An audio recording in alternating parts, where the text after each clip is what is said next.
Hello everyone and welcome back to my YouTube channel.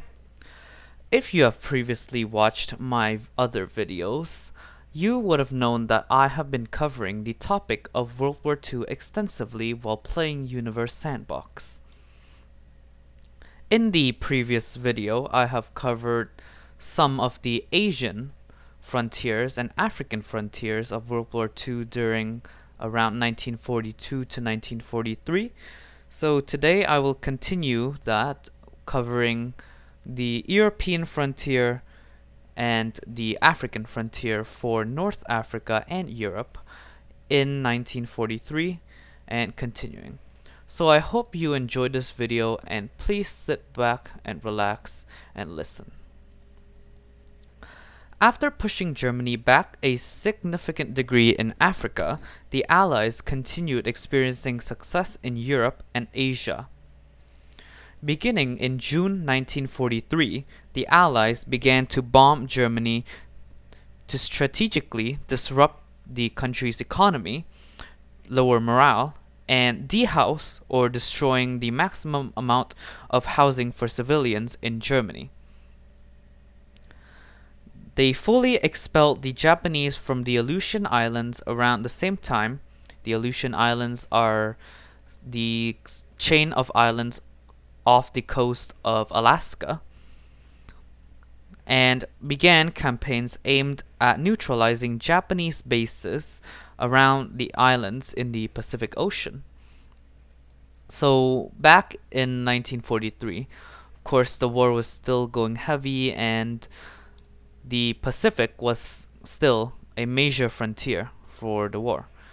So of course, Japan, as one of the major Axis powers, built many bases across the Pacific Ocean, and from these bases they continued attacking the Allies and other allied aligned countries.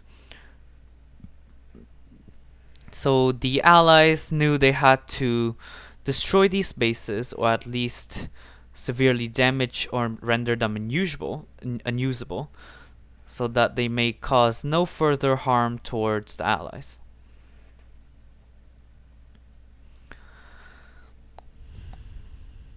These campaigns, including the neutralization of bases in Rabaul, Gilbert Islands, Marshall Islands, and Truk Lagoon, were massive successes for the Allies. So basically they managed to destroy pretty much all of the bases here, and this basically caused Japan to no longer have presence in these islands. Yeah, so big success for the Allies. In July 1943, back in Europe, Germany began the Battle of Kursk, which caused them to exhaust themselves from the Soviet defenses. So a parallel to the beginning of Operation Barbarossa, which was when Germany began to attack the Soviet Union.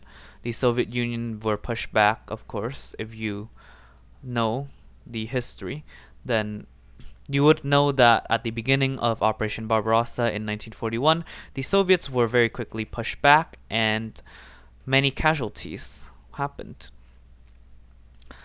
So in this battle of Kursk, however, the Soviet had massively improved their defense capabilities, and therefore Germany did not manage to break through this defense before they exhausted themselves with the Soviet defenses. The battle was seen as another crucial turning point for the war in Europe, as the first day of the battle alone would see it becoming the battle with the most aircrafts shot down in a single day, with Germany claiming it shot down over 470 Soviet planes.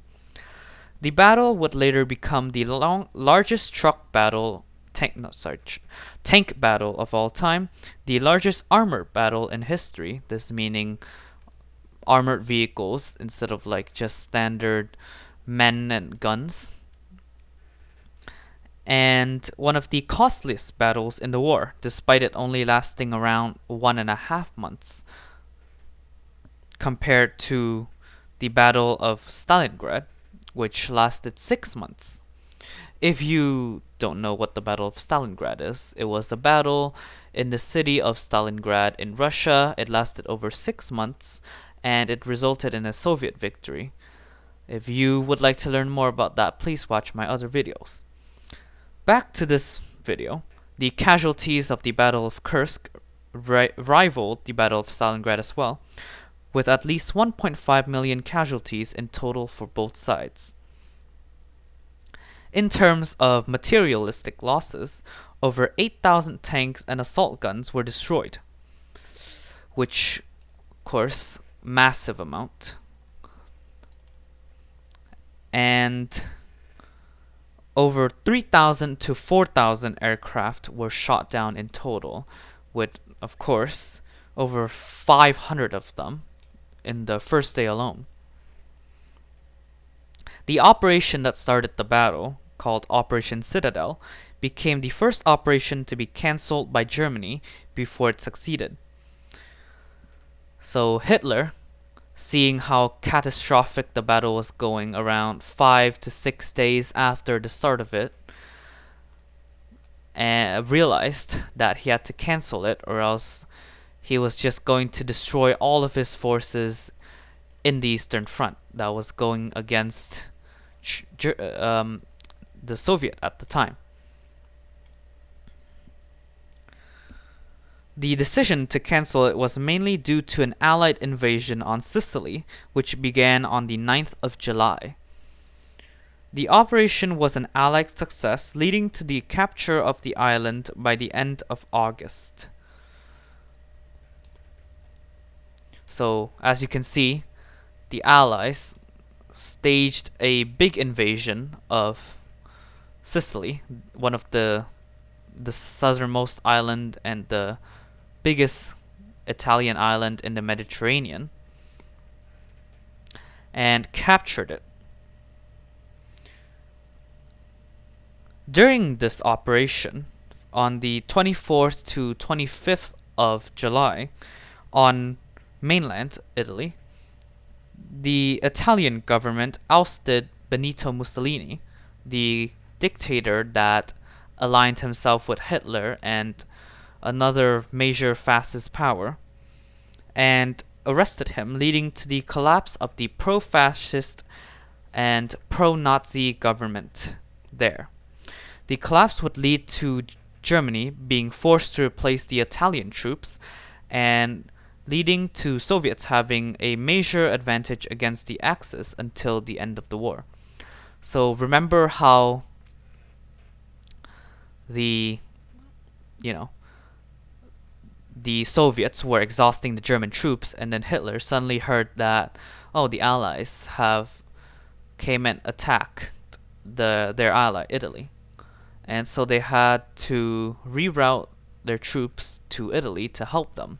And Italy lost anyways. Unfortunately for Hitler, he had to now reroute even more troops to defend against the pro-allies, Italy, because Mussolini was one of his major cooperators. So, as you can see, the Battle of Kursk and the Allied invasion of Sicily were two major turning points of the war in Europe, as well, even more important perhaps than the Battle of Stalingrad. Okay, now that was it for my World War II content for this video. We will now continue to destroy this solar system. Let's make it around big, pretty big. Oh, it's a black hole now. Oh, that's nice. Okay. Yep. Everything has vanished. Let's see. Bombardment of moon. Alright. Lots of particles, it looks like. Bam.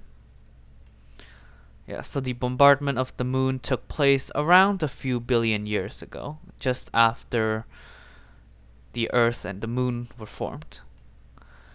And massive asteroids bombarded it, ranging from several meters across to several hundred kilometers across. Of course, this led to the multitude of craters that we can see today on the moon.